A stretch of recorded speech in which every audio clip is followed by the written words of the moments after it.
G'day, Martin here, back in the paddock, checking in on that bit of brassica that we were sowing a week or two ago, and things are looking pretty good.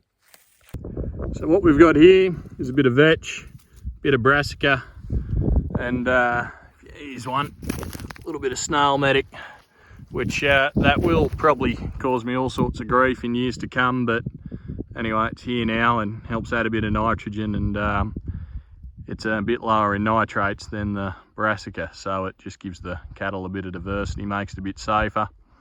I was really worried about all of this. The day that we were sowing it, got 60 mils of rain. I came back last Friday, there was only the odd plant up. I thought we'd busted it and blown it, but looking at it here today, it's actually looking pretty good.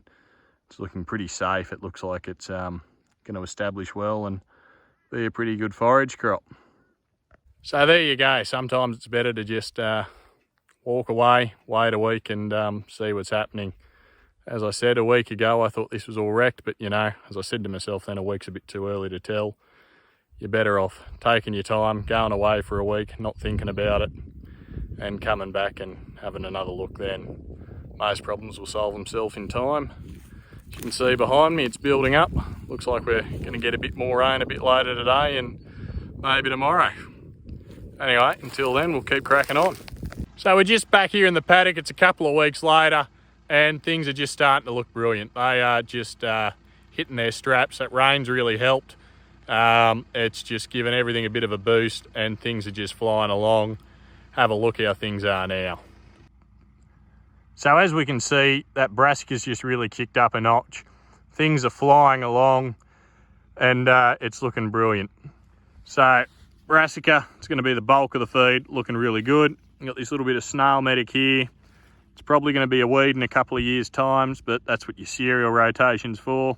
And then we got our vetch. Vetch is just there to, yeah, it's really going to help with the feed quality and help just give the cattle a bit of variety, so it takes away a few of the feed issues that you can get with just a straight brassica. Got a bit of ryegrass and stuff coming through. It's probably getting a bit big there. Hopefully the spray man's going to be here later this week and we'll get on top of that. Even though it's great feed, it can still be a pest in years to come, so it's best to just keep on top of these things and knock them when you see them.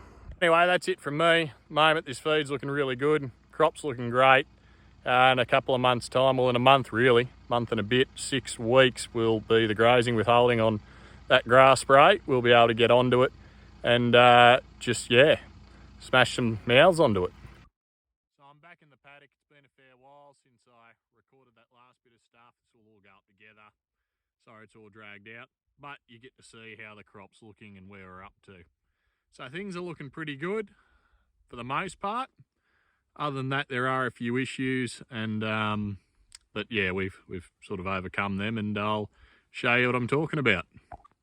So for whatever reason, this last bit of the video didn't actually save.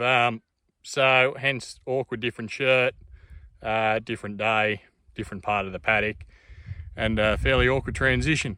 But what I was going to say in this part was that there's a few different things going on, good, bad, the ugly, and just going to show you what they are. So we'll kick off with the good. This stuff is starting to really just come into its own. It's looking lovely. Another inch of rain would be brilliant, but we can't have everything. This brassica is just looking really nice. Vetch is coming along well.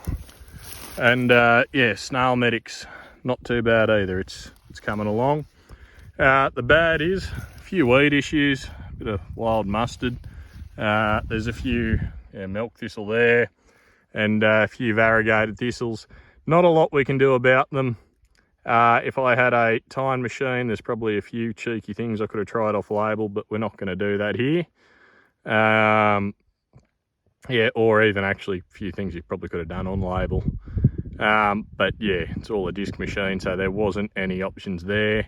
Just going to have to rely on the cereal part of the rotation to clean them up and just go hard with a few of those yeah, broadleaf options that you get in your cereals. And for the ugly, well, that's it. At a blocked head at sowing and it's just made a absolute mess. But you know, the contractor's been really good about it, so it is what it is. Yeah, that's just life. Anyway, we've been able to sort that one out, and as you can see, it's all been re-sown and starting to come up looking real nice. And in a month's time, when we're starting to get cattle here, it'll be looking like this. And you'll also notice there's no grass weeds.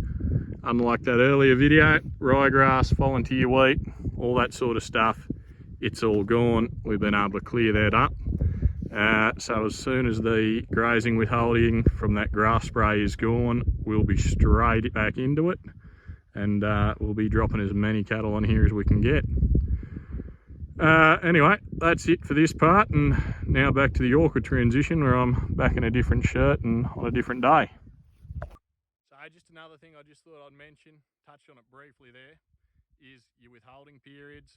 It's something that's often overlooked. A lot of people don't think about till it's too late. What you really don't want to have happen is whether it's your grain or your crop, your cattle, where it's grain going to sale or your cattle going to the abs, you don't want them picked up with residuals in it. So you've got to keep an eye on your withholding periods and make sure you abide by them, because you can have entire industries shut down if you don't. You get a couple of breaches, a few of the countries we export to, they get a bit touchy about that, and rightly so, and they will just ban Australian product, which look, it's fair enough. If we're not following the rules, they can't trust us. So make sure you keep an eye on your withholding periods for anything you spray on your crop, you know, whether it's a herbicide, insecticide, fungicide. And the other one to keep in mind is, I mentioned earlier, all this brassica seed was treated to prevent insect attacks. So it was treated with imidacloprid. That's got a withholding period, and it's your withholding period on your seeds that a lot of people forget about. So make sure you keep an eye on it, make sure you abide by it, mark it in the calendar when you sprayed and when you can go back in, get your cattle on there. For me, it's another 4 weeks. So look, that's pretty well it. It's the good, bad, the ugly. Crop's looking really good where it's come up, not so great where it hasn't. And now all I need to do is try and find some cattle to jam on it, which is not an easy thing to do at the moment. Prices are through the roof, as you'd know. But, you know, it is what it is, and this is what we'll have to do until we're able to sow the next crop. Anyway, I'll catch you around. Until next time, keep at it.